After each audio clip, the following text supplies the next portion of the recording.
فضائل درود میں ملتے ہیں ایک بہت ہی خوبصورت ایمان افروز واقعہ. کتاب ہے مقاصد السالکین. اس میں یہ واقعہ موجود ہے کہ بنی اسرائیل میں ایک شخص جو کہ نہایت بڑا مجرم اور گنہگار تھا، اس نے 200 سال اللہ تعالیٰ کی نافرمانی کی. جب وہ مر گیا تو جو اس کے شہر کے لوگ تھے انہوں نے اسے گھسیٹ کر کوڑے کرکٹ کی جگہ پر ڈال دیا، یعنی اس کی تدفین نہیں کی، اس کو کفن نہیں پہنایا. اتنا بڑا گناہگار تھا کہ اس کو کہاں دفنائیں گے، اس کا کون سا جنازہ پڑھیں گے. انہوں نے کیا کیا کہ اس کو انہوں نے کوڑے کی جگہ پر پھینک دیا. اب کیا ہوا، اللہ تبارک و تعالی نے حضرت موسیٰ علیہ الصلوۃ والسلام پر یہ وحی بھیجی کہ اے موسیٰ، اے میرے کلیم، ہمارا ایک بندہ فوت ہو گیا ہے اور بنی اسرائیل نے اس کو گندگی پر پھینک دیا ہے. اے موسیٰ، تم وہاں پر جاؤ اور وہاں جا کر اسے اٹھاؤ، اس کی تجہیز و تکفین کرنی ہے، اس کا جنازہ آپ نے پڑھانا ہے اور لوگوں کو بھی اس کا جنازہ پڑھنے کی ترغیب دینی ہے. آپ سوچیں کہ ایک شہر میں ایسا بندہ جو اتنا بدنام ہو کہ جس کا جنازہ پڑھنے کے لیے کوئی تیار نہیں، اسے کوڑے دان پہ پھینک دیا ہے، اور اللہ کے نبی کو وحی کی جا رہی ہے کہ اے موسیٰ آپ جائیے اور جا کر اس کا جنازہ بھی پڑھائیں، اس کو کفن بھی دیں، تکفین بھی کریں. حضرت موسیٰ علیہ الصلوۃ والسلام جب وہاں گئے اور اس میت کو دیکھ کر آپ نے بھی پہچان لیا. آپ نے اللہ تبارک و تعالیٰ کا حکم تو عمل کیا کہ کفن بھی پہنایا، جنازہ بھی ہوا، تدفین بھی ہوئی. اس کے بعد آپ نے اللہ سے عرض کی کہ مولا، یہ مشہور ترین مجرم تھا، اتنا بڑا انعام اسے دیا گیا. اچھا، یہ انعام کتنا بڑا تھا آپ سمجھے نا، کہ اللہ کے نبی جس کا جنازہ پڑھا دیں، اللہ کے نبی جسے کفن پہنائے، اللہ کے نبی جس کی تدفین کرے، وہ تو بخشا گیا نا. کہ یا اللہ، اتنا بڑا انعام اتنے بڑے مجرم پر. اللہ کی طرف سے حکم ہوا، بے شک یہ بڑی سزا اور عذاب کا مستحق تھا، گناہگار بھی بڑا تھا، لیکن ایک بار اس نے تورات شریف کھولی تھی اور اس نے میرے حبیب جناب محمد مصطفیٰ صلی اللہ تعالی علیہ وسلم کا نام پاک لکھا ہوا دیکھا. اس بندے نے محبت سے اس کو بوسہ دیا اور درود پاک پڑھا. اے موسیٰ، اس نام پاک کی تعظیم کرنے کی وجہ سے میں نے اس کے سارے گناہ معاف کر دیے. اللہ اکبر ہے. یہ ہے میرے آقا کی شان، یہ ہے نبی پاک علیہ الصلوۃ والسلام سے محبت کا انعام، یہ ہے سرور کائنات علیہ الصلوۃ والسلام اور اللہ والوں کا ادب کرنے والے کا مقام کہ اس نے اسے چوما، آنکھوں سے لگایا، درود پڑھا، اللہ نے اس کے 200 سال کے گناہ معاف کر دیے. سبحان اللہ. تو وہ مسلمان کتنا خوش نصیب ہے جو نمازوں کے بعد نبی پاک پر درود پڑھے، جو جمعے کے بعد صلاۃ و سلام پڑھے، جو یا رسول اللہ کہہ کر اپنے آقا کو یاد کرے اور کثرت سے درود پاک پڑھے. اس کا انشاءاللہ وارے نیارے ہو جائیں گے. میں بھی نیت کروں اور آپ بھی نیت کریں کہ اب انشاءاللہ زندگی میں کثرت کے ساتھ درود پاک پڑھیں گے. ایک اور بات بھی سیکھنے کو ملی اس روایت سے کہ با ادب با نصیب. ہاں، ادب جو ہے نا، یہ بڑا بڑا مقام دلا دیتا ہے. با ادب با نصیب اور بے ادب بد نصیب. اللہ مجھے اور آپ کو بے ادبی سے محفوظ فرمائے، ساری زندگی ہم سب کو ادب کرنے کی توفیق عطا فرمائے. اور اس کے لیے ہمیں ایک اور کام کرنا ہوگا، ہمیں ادب والوں کے ساتھ رہنا ہوگا. ادب جو ہے نا، وہ ادب والوں کے ذریعے ملتا ہے. آپ بے ادب کے ساتھ رہ کر با ادب نہیں بن سکتے، آپ بے حیا کے ساتھ بیٹھ کر با حیا نہیں بن سکتے. بندہ کہے رہوں بے شرموں کے ساتھ، خود شرم والا ہو جاؤں، ایسا نہیں ہوگا. آپ کو صحبت اثر لائے گی. کہتے ہیں نا، عاشق بننا ہے تو عاشق کی صحبت اپنانا ہے. اگر نبی پاک کا عشق دل میں بٹھانا ہے تو صحبت بھی عاشق رسول والی ہونی چاہیے. تو اللہ کریم ہمیں با ادب لوگوں سے تعلق رکھنے کی توفیق عطا فرمائے. تو بہرحال کیا بات ہے درود پاک کی. ایک بار پھر محبت کے ساتھ با آواز بلند درود پاک پڑھ لیجئے. صلو علی الحبیب صلی اللہ تعالی علی محمد صلی اللہ علیہ وسلم.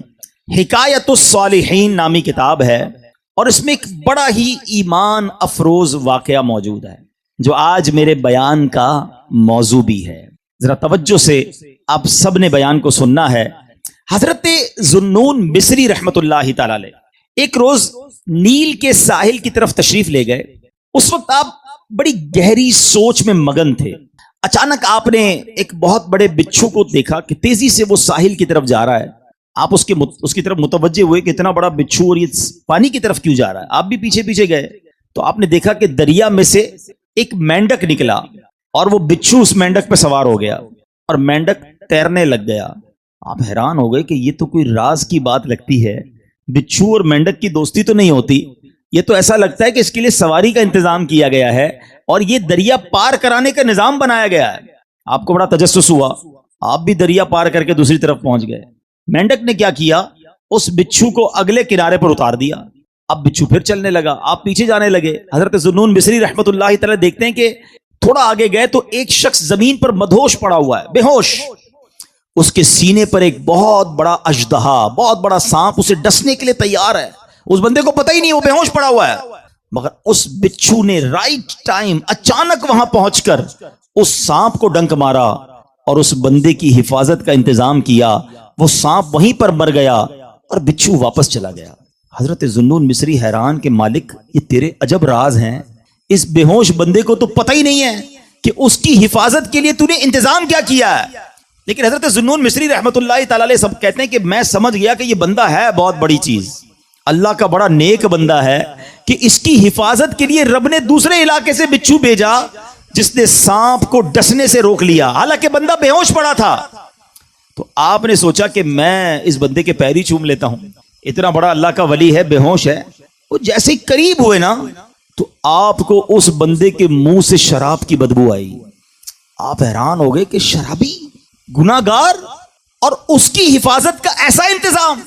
اللہ اکبر۔ ابھی آپ پریشان ہی تھے کہ آپ کو غیب سے آواز آئی، اے ذوالنون حیران کیوں ہوتا ہے، یہ بھی ہمارا ہی بندہ ہے۔ اگر اللہ صرف نیکوں کی حفاظت فرمائے گا، اگر نیکو کاروں کی ہی رب حفاظت فرمائے گا تو اے ذوالنون گناہگاروں کی حفاظت کون کرے گا؟ آئے ہائے، حضرت ذوالنون نے جب یہ سنا تو آپ وجد میں آ گئے، آپ کی کیفیت ہی بدل گئی۔ اللہ اکبر۔ جب سورج غروب ہونے لگا، ساحل پر ٹھنڈی ٹھنڈی ہوا چلنے لگی تو اب اس نوجوان کے جسم میں کچھ حرکت پیدا ہوئی۔ تھوڑی دیر بعد وہ ہوش میں آیا۔ حضرت ذوالنون اس کے قریب ہی بیٹھے تھے، آپ کو دیکھ کر شرمندہ ہوا، شرمندگی سے کہتا حضور آپ ادھر کیسے؟ آپ اللہ کے ولی تھے، بڑے مشہور شخصیت تھے، وہ بندہ آپ کو پہچان گیا۔ تو آپ نے فرمایا پہلے یہ بتاؤ کہ تم کون ہو، میرے بارے میں چھوڑو۔ اس نے کہا حضرت آپ تو دیکھ ہی رہے ہیں میں شرابی آدمی ہوں۔ آپ نے فرمایا ذرا بائیں طرف دیکھو، اپنی ذرا قریب دیکھو۔ اس بندے نے دیکھا تو مرا ہوا بہت بڑا سانپ پڑا ہوا، تو گھبرا گیا۔ حضرت ذوالنون مصری نے اب اس کو سارا واقعہ سنایا کہ میں تو کہیں اور تھا، میں نے ایک منظر دیکھا، بچھو اور مینڈک کے پیچھے ادھر آیا، اللہ نے تیری حفاظت کا کیسا انتظام کیا، تو رب کی نافرمانی کرتا ہے اور وہ مالک تیری حفاظت فرما رہا ہے۔ اللہ اکبر۔ جب اس شرابی نے یہ واقعہ سنا وہ زاروں کتار رونے لگا، اور اس کے بعد اس نے جو ہے یہ اس نے بڑا کمال کا جملہ کہا، اگر وہ ذات گناہ گاروں کو ایسا نوازتی ہے تو پھر نیکوں کو کیسا نوازتی ہوگی؟ جب اپنے نافرمانوں کو وہ ایسا نوازتا ہے تو اپنے فرما برداروں کو کیسا نوازتا ہوگا؟ یہ کہہ کر وہ شخص نے سارے گناہوں سے توبہ کی، اب مجاہدات کرنے لگا، اب عبادتیں کرنے لگا۔ ایک وقت ایسا آیا کہ اس بندے کا شمار اللہ کے مقبول بندوں میں ہونے لگ گیا، وہ بھی اللہ کا ولی بن گیا۔ میرے پیارے اسلامی بھائیوں، مدنی چینل کے ناظرین، یہ واقعہ ہم سب کے لیے بہت بڑا پیغام ہے۔ ہم اللہ کی نافرمانی کرتے ہیں اور روزانہ ہی کرتے ہیں، مگر وہ رب ہم سے نعمتوں کو روکتا نہیں ہے، وہ ہم سے اپنی نعمتوں کو نہیں روک رہا، ہمارا رزق بند نہیں ہو جاتا۔ دنیا کا کیا دستور ہے، یہاں کاروباری لوگ بھی بیٹھے ہیں، ہمارے پاس کوئی بندہ نوکری کرے، ٹھیک ہے، ہم اس کو کہیں بیٹا آپ کا کام یہ ہے کہ روزانہ جانا ہے، اپنے مارکیٹ سے وصولی کرنی ہے، اور یہ موٹر سائیکل میں آپ کو دیتا ہوں کیونکہ آپ کو روز جانا ہے، سفر کے لیے آپ کو موٹر سائیکل دیتا ہوں۔ بڑا مینیجر بن جاتا ہے، لوگ گاڑی دیتے ہیں، ٹھیک ہے۔ اچھا اب وہ سیٹ جو ہے وہ دیکھے کہ یہ جاتا ہی کہیں نہیں ہے، سارا دن ادھر ہی بیٹھا رہتا ہے، ایک دن، 2 دن، 15 دن، 1 مہینہ، پھر وہ کیا کہے گا؟ بھائی یا تو وصولی کرنے جاؤ یا ورنہ میری موٹر سائیکل واپس کرو۔ فائدہ کیا تمہیں موٹر سائیکل دینے کا؟ جو فیسلٹی دیتا ہے کوئی ہمیں کسی کام کے لیے دیتا ہے نا، اگر وہ کام نہ کریں تو وہ فیسلٹی واپس لے لی جاتی ہے۔ سچ بتاؤ میرے رب نے مجھے اور آپ کو آنکھیں کیوں دی ہیں؟ کیا حرام دیکھنے کے لیے دی ہیں؟ نہیں، تلاوت کے لیے دی ہیں، ماں باپ کو محبت سے دیکھنے کے لیے دی ہیں، اللہ کے گھر کو دیکھنے کے لیے دی ہیں، اللہ نے جو حلال چیزیں ہمیں دی ہیں وہ دیکھنے کے لیے دی ہیں۔ مگر کبھی ایسا ہوا کہ ہم حرام دیکھیں اور اندھے ہو جائیں؟ یار میری آج آنکھیں بند ہو گئیں، کیوں؟ بس وہ حرام دیکھ لیا تھا۔ نہیں، ہم گناہ کر رہے ہیں، وہ نعمتیں نہیں روک رہا ہے۔ یہ ہاتھ اس لیے نہیں دیے کہ اس سے حرام کام کیے جائیں، اس سے ظلم کیا جائے، مگر یہ ہاتھ حرام کی طرف اٹھتے ہیں۔ رب ہاتھ واپس نہیں لیتا ہے. پیر گناہ کی طرف جائیں تو لنگڑے ہو جانے چاہیے تھے ہم, کہ بندہ کہے یار آج پیر نہیں چل رہے. کیوں یار؟ وہ کل میں جوا کھانے گیا تھا, میں شراب کھانے گیا, میں سنیما گیا, اللہ کی نافرمانی کے لیے چلا تھا, میرے رب نے پیر واپس لے لیے. اصول تو یہ بنتا ہے, مگر اس کی شان دیکھو کہ ہم روز نافرمانی کرتے ہیں. وہ ہمیں رزق دے رہا ہے, عزت بھی دے رہا ہے, اعضاء بھی سلامت ہیں. کب تک اللہ کو ناراض کریں گے؟ کب تک اس رب سے دور رہیں گے؟ وہ ایسا کریم ہے, دنیا میں کسی کی بات نہ مانو, وہ نوکری سے نکال دیتا ہے. مگر رب ایسا کریم ہے کہ بندہ اگر جب اس کی بات ماننے لگ جائے نا, ایک بار دل سے توبہ کر لے, وہ اس کے سارے گناہ بھی معاف کر دیتا ہے. ایک بار حضرت موسیٰ علیہ السلام ہی کا دور ہے اور بارش نہیں ہو رہی تھی. سارے گاؤں والے, شہر والے پریشان. حضرت موسیٰ علیہ السلام نے, لوگوں نے کہا کہ حضور آپ دعا کریں, تو آپ نے کہا کہ ایسا کرو سب مل کر دعا کرتے ہیں. 70,000 لوگوں کا اجتماع تھا گاؤں کے باہر, شہر کے باہر. 70,000 پیپل, 70,000 لوگ جمع ہو گئے. اب حضرت موسیٰ کلیم اللہ ہے, ذرا سننا. آپ نے اللہ سے دعا کی, الہی اسقنا غیثک وانشر علینا رحمتک, میرے پروردگار ہمیں بارش سے نواز دے, ہمارے اوپر اپنی رحمتوں کی نوازش کر دے. وارحمنا بالاطفال الرضع والبہائم الرضع والشیوخ الرکع, اے کریم چھوٹے چھوٹے بچے, بے زبان جانور, بوڑھے اور بیمار, سبھی تیری رحمت کے امیدوار ہیں. اے اللہ سب پر رحم کر اور ہم پر بارش برسا دے. بڑی رکت انگیز دعا جاری ہے. حضرت موسیٰ بھی دعا کر رہے ہیں اور 70,000 لوگ آمین کہہ رہے ہیں. سوچو کیسا اجتماع ہوگا. بہت دیر گزر گئی, بارش نہیں ہوئی, کوئی بادل نہیں, کچھ نہیں.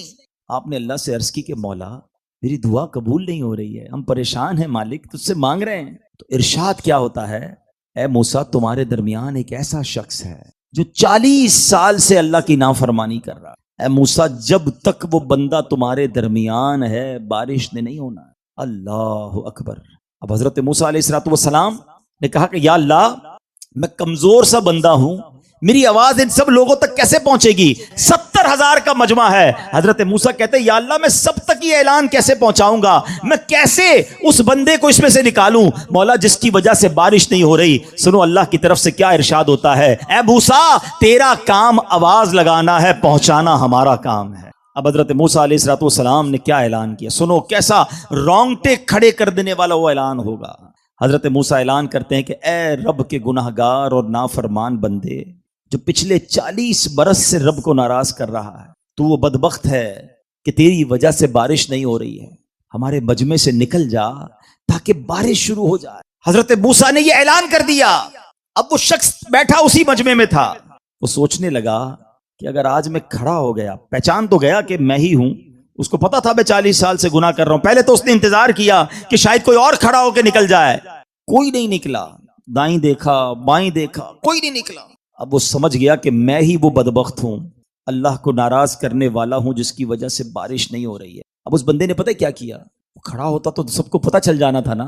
اس نے چادر نکالی اور اپنے سر پہ چادر ڈالی اور اللہ کی بارگاہ میں پتہ کیا عرض کرتا ہے, کہتا ہے مولا آج بچا لے, آج ذلیل ہونے سے بچا لے مولا. اگر آج کھڑا ہو گیا میں تو سب کو پتہ چل جائے گا کہ میں ہی وہ بدبخت ہوں, میں ہی وہ گناہگار ہوں. اللہ آج میں تجھ سے وعدہ کرتا ہوں اب تجھے ناراض نہیں کروں گا. پورے شہر والوں کو پتہ چل جائے گا کہ میں ہی وہ بدبخت ہوں جو 40 سال سے تیری نافرمانی کر رہا ہوں. آپ کو پتہ ہے پھر کیا ہوا؟ بادل آئے اور موسلا دھار بارش شروع ہو گئی. حضرت موسیٰ نے عرض کی میرے مولا کوئی بندہ تو کھڑا ہی نہیں ہوا, ہمارے مجمع میں سے تو کوئی باہر ہی نہیں نکلا, یہ بارش کیسے ہو گئی؟ اللہ نے فرمایا اے موسیٰ میرے بندے نے مجھ سے دوستی کر لی ہے, میرے اس نافرمان نے توبہ کر لی ہے. اے موسیٰ اب اسی کی وجہ سے میں نے بارش برسائی ہے. اب حضرت موسیٰ کہتے ہیں مولا مجھے وہ نیک بندہ ہی ملا دے, اب تو مجھے بتا وہ کون ہے جس نے تجھ سے دوستی کر لی ہے. سنو اللہ کی طرف سے کیا ارشاد ہوتا ہے, ارشاد ہوتا ہے موسیٰ جب وہ گناہ گار تھا میں نے جب اس کا پردہ رکھا تھا, اب تو وہ میرا فرما بردار ہو گیا ہے, اب تو وہ میرا دوست بن گیا ہے. میں کیسے تجھے بتا دوں وہ کون ہے, کیونکہ اگر اب بھی بتا دیا جاتا کہ وہ کون ہے تو یہ تو پتا چل جاتا نا کہ یہی وہ تھا جو 40 سال سے گناہ کر رہا تھا. اللہ اکبر. اے میرے پیارے اسلامی بھائیو, یہ ہے میرا مالک جو ہمارے عیب چھپاتا ہے. ہم اکیلے میں گناہ کرتے ہیں, وہ بتاتا نہیں کسی کو, ورنہ وہ چاہے تو ہم سب کے عیب کھل جائیں.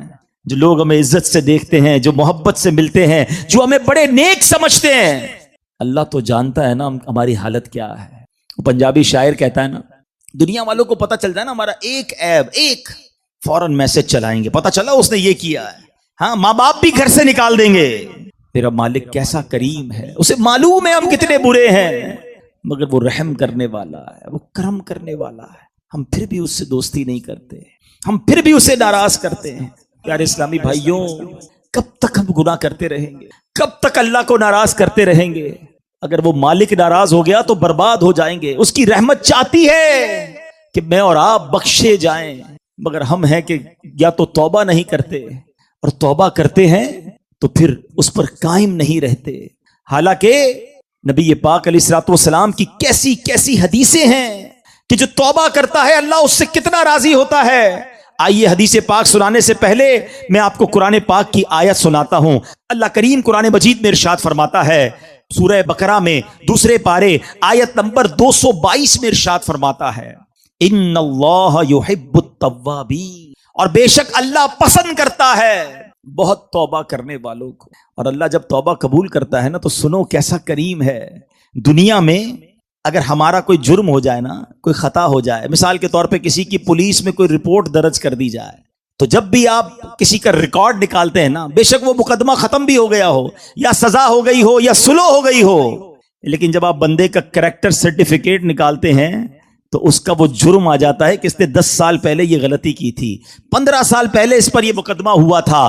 نہ لوگ بھولتے ہیں، نہ دنیا بھولتی ہے، مگر دیکھو میرے رب کی شان کیسی ہے کہ اللہ ایسا کریم ہے۔ قرآن میں فرماتا ہے کہ جب اللہ توبہ قبول کرتا ہے تو صرف گناہ معاف نہیں فرماتا، گناہوں کو نیکیوں سے بدل دیتا ہے۔ ہاں جتنے گناہ ہیں نا وہ سارے نیکیوں میں بدل دیے جاتے ہیں۔ اللہ کریم قرآن مجید میں ارشاد فرماتا ہے، مگر جو توبہ کرے اور ایمان لائے اور اچھا کام کرے تو ایسوں کی برائیوں کو اللہ بھلائیوں سے بدل دے گا، اور اللہ بخشنے والا مہربان ہے۔ ارے میرے رب کی رحمت تو دیکھو کہ جب بندہ سچے دل سے توبہ کرتا ہے اس کی عطائیں کیسی ہیں۔ سبحان اللہ، سبحان اللہ۔ اللہ کے حبیب صلی اللہ تعالی علیہ وسلم کی میں آپ کو حدیث سناتا ہوں کہ رب کریم کس طرح توبہ کرنے والوں پر مہربانی فرماتا ہے۔ اللہ کے حبیب علیہ الصلوۃ والسلام فرماتے ہیں، جب بندہ اپنے گناہوں سے توبہ کرتا ہے تو اللہ عز و جل لکھنے والے فرشتوں کے پاس سے اس کے گناہ بھلا دیتا ہے، اس کے اعضاء، اس کے بدن کے جو پارٹس ہیں ان کو بھی بھلا دیتا ہے، اور اس زمین پر بھی نشان مٹا دیتا ہے جہاں اس نے گناہ کیے ہوتے ہیں، یہاں تک کہ جب بندہ قیامت کے دن اللہ سے ملے گا تو اس کے گناہ پر کوئی گواہ نہیں ہوگا۔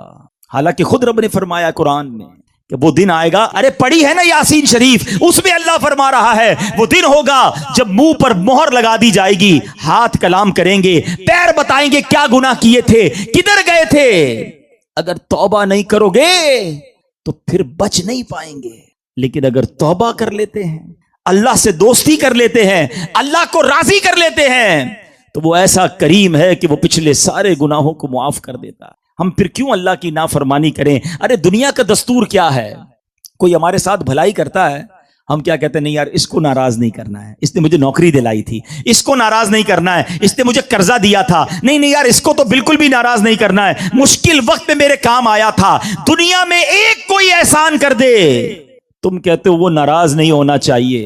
جو صبح و شام رب احسان کر رہا ہے اس کی ناراضگی کا کوئی خوف نہیں کہ وہ ناراض نہ ہو جائے، میرا مالک مجھ سے ناراض نہ ہو جائے۔ سنو توبہ کرنے والے کس قدر اللہ کو پسند ہیں۔ اللہ کے حبیب علیہ الصلوۃ والسلام فرماتے ہیں، ابن ماجہ کی حدیث ہے، کل بنی آدم خطاء، آقا فرماتے ہیں سارے انسان خطا کار ہیں، غلطیاں تو سب سے ہو جاتی ہیں، مگر فرمایا وَخَيْرُ الْخَطَّائِينَ التَّوَّابُونَ، فرمایا خطا کاروں میں بہتر وہ ہیں جو توبہ کر لیتے ہیں، غلطی ہوتی ہے تو معافی مانگ لیتے ہیں، سر کو جھکا لیتے ہیں، اللہ سے عرض کرتے مولا آئندہ نہیں کروں گا، اور اس کی بارگاہ میں ندامت کا اظہار کرتے ہیں۔ ایک اور جگہ میرے آقا علیہ الصلوۃ والسلام فرماتے ہیں، تم سب میں بہترین وہ ہیں جو فتنوں میں مبتلا ہو اور توبہ کرتا ہو، یعنی اگر گناہ ہو جائے فوراً معافی مانگ لے۔ اچھا ہمارے کچھ لوگوں کا توبہ کا اسٹائل بھی بڑا عجیب ہے، توبہ توبہ استغفر اللہ، گالوں پہ چپت لگا لی مگر کوئی شرمندگی نہیں ہے۔ ارے ایسی توبہ تو خود توبہ کی محتاج ہے،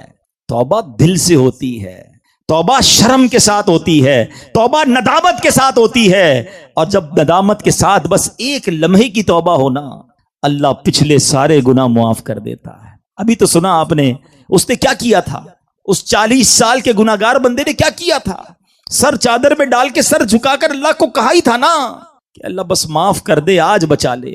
اللہ کریم نے اس کے سبب بارش برسا دی۔ وہ دل کا کنیکشن ریکوائرڈ ہے، وہ دل سے محبت اللہ سے درکار ہے، پھر اللہ پچھلے سارے گناہ معاف کر دے گا۔ اور میں نے تو آپ کو قرآن کی آیت سنائی ہے کہ صرف معاف نہیں فرمائے گا، وہ تمہارے گناہوں کو بھی نیکیوں سے بدل دے گا۔ اب ہم توبہ میں کیوں تاخیر کریں، کیوں اس سے دوستی نہ کر لیں؟ اے میرے پیارے اسلامی بھائیوں، توبہ کی تو کیا شان ہے۔ آؤ میں اللہ کی رحمت کا ایک اور واقعہ سناتا ہوں۔ مکاشفۃ القلوب میں امام غزالی علیہ رحمت اللہ الوالی نے یہ واقعہ لکھا۔ بنی اسرائیل میں ایک نوجوان تھا، 20 سال تک تو اس نے اللہ کی خوب عبادت کی، پھر اگلے 20 سال اس نے اللہ کی بہت نافرمانی کی۔ پھر آئینہ دیکھا تو داڑھی کے بال سفید ہو گئے تھے۔ پھر وہ غم زدہ ہو گیا اور کہنے لگا، اے میرے خدا، میں نے 20 سال تک تیری عبادت کی، 20 سال تک میں نے تیری نافرمانی کی، اب میں تیری طرف آؤں گا تو میری توبہ قبول ہو جائے گی، یا اللہ تو مجھے معاف کر دے گا۔ ہائے ہائے ہائے، اس نے کسی کہنے والے کی آواز سنی، تم نے ہم سے محبت کی، ہم نے تم سے محبت کی، پھر تو نے ہمیں چھوڑ دیا، ہم نے بھی تجھے چھوڑ دیا، تو نے ہماری نافرمانی کی، ہم نے تمہیں مہلت دی، اور اگر اب تو توبہ کر کے ہماری طرف آئے گا تو ہم تیری توبہ قبول کر لیں۔ یہ ہے میرا مالک، یہ ہے اس کی رحمت۔ اے میرے پیارے اسلامی بھائیوں، اب ہم کیوں نہ رب سے محبت کریں، کیوں نہ ہم اللہ سے پیار کریں، اور کیوں نہ سچی توبہ کر لیں۔ ہمارے آس پاس سے لوگ اٹھ رہے ہیں، میری بھی باری آنے والی ہے، آپ کی بھی باری آنے والی ہے۔ ہم کس انتظار میں ہیں؟ شیطان کے کس وار میں ہیں؟ ہم توبہ میں تاخیر کیوں کر رہے ہیں؟ ارے کب اللہ کو راضی کریں گے، اور کب تک اللہ کو ناراض کرتے رہیں گے؟ کب تک نمازیں قضا ہوتی رہیں گی؟ کب تک آنکھیں حرام دیکھتی رہیں گی؟ کب تک میرے اور آپ کے کان حرام سنتے رہیں گے؟ اے حرام کمانے والے، کب تک حرام کماتا رہے گا؟ بدکاری کرنے والا، بے حیائی کرنے والا، نام محرم لڑکیوں اور عورتوں سے دوستیاں کرنے والا سوچے کب تک تم یہ گل چھڑے اڑا لو گے؟ جوا کھیلنے والا سوچے کہ کب تک میں یہ کام کر لوں گا؟ ارے اچانک یہ اعلان ہوگا کہ فلاں کا انتقال ہو گیا ہے، ہمارے ہی دوست ہمیں کاندھوں پر اٹھائیں گے، ہمیں قبر میں ڈال کر آ جائیں گے۔ یہ دوست جو آج تھوڑی سی ہماری گھبراہٹ پر ہمارے ساتھ کھڑے ہو جاتے ہیں، پتہ ہے جب قبر میں اتاریں گے نا تو لوگ کہہ رہے ہوں گے ذرا صحیح طریقے سے مٹی ڈالو، کوئی سوراخ باقی نہ بچ جائے، ہوا بھی نہیں چھوڑیں گے، ایک سوراخ بھی نہیں چھوڑیں گے، مجھے اور آپ کو تنہا قبر میں چھوڑ کر آ جائیں گے۔ پھر کیا ہوگا؟ میرے اور آپ کے پاس کیا بچے گا؟ یہ مال، یہ دولت، یہ گاڑی، یہ گھر، یہ شہرت، سب کچھ پیچھے رہ جائے گا۔ اب ہمارے ساتھ قبر میں ہوں گے ہمارے اعمال۔ اور دیکھو، اگر اللہ ناراض ہوا نا، اللہ ناراض ہوا تو مارے جائیں گے، پھر تو قبر جہنم کا گھڑا بن جائے گی۔ اسی لیے میں آج یہ عرض کرنے آیا ہوں کہ جلدی جلدی اپنے رب کو راضی کر لو۔ وہ کیسا کریم ہے، بلکہ اس کی رحمت چاہتی یہی ہے کہ میرے بندے بخشے جائیں، میرے بندے معافی مانگ لیں، میرے بندے رجوع کر لیں۔